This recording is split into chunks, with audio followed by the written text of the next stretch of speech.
किसानी खोला गया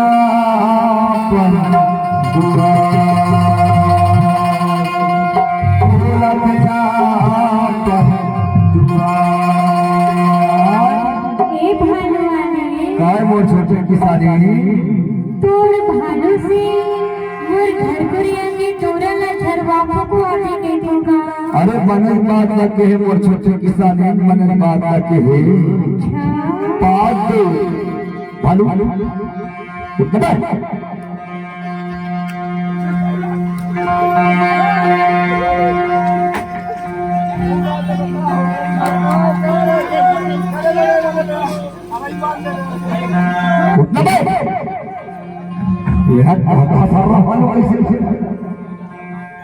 उठो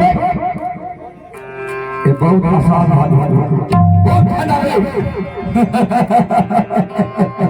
छोटे किसानियों के दुल्हन जाके नीचे से ऊपर से अगर से बगल से और बैरी दुश्मन के ऊपर मजा के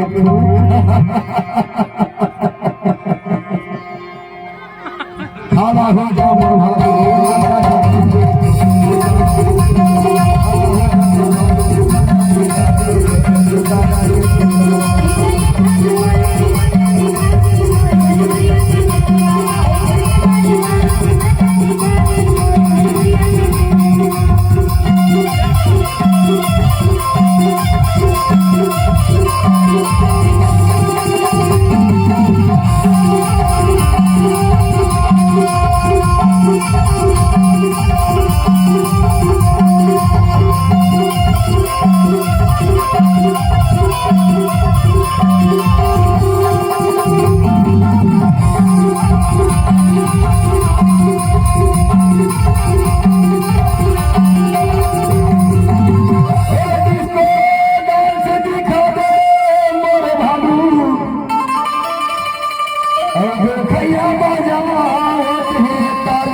हमारे आज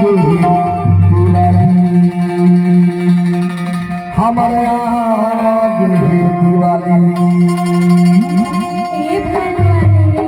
छोटे किसानी भानु के का नाम लेगा मोर भानु के नाम का पूछताछ मोर भानु के नाम है समारू, पिता है साला बहुकारू,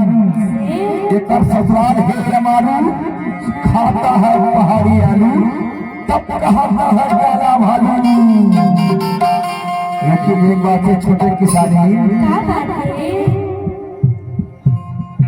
कामर ही लावा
बहुत याद मेरा हो गया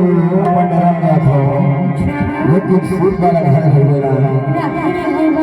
छन भुला गया ये तीनों रागा धर्मी मन में बसते हैं काबर जानते एक पापी पेट में सवाल है चिंता करे के कोनो बात नहीं है भालू कोनो मन 1 रुपया 2 रुपया जरूर नहीं जाएगा ताला राखे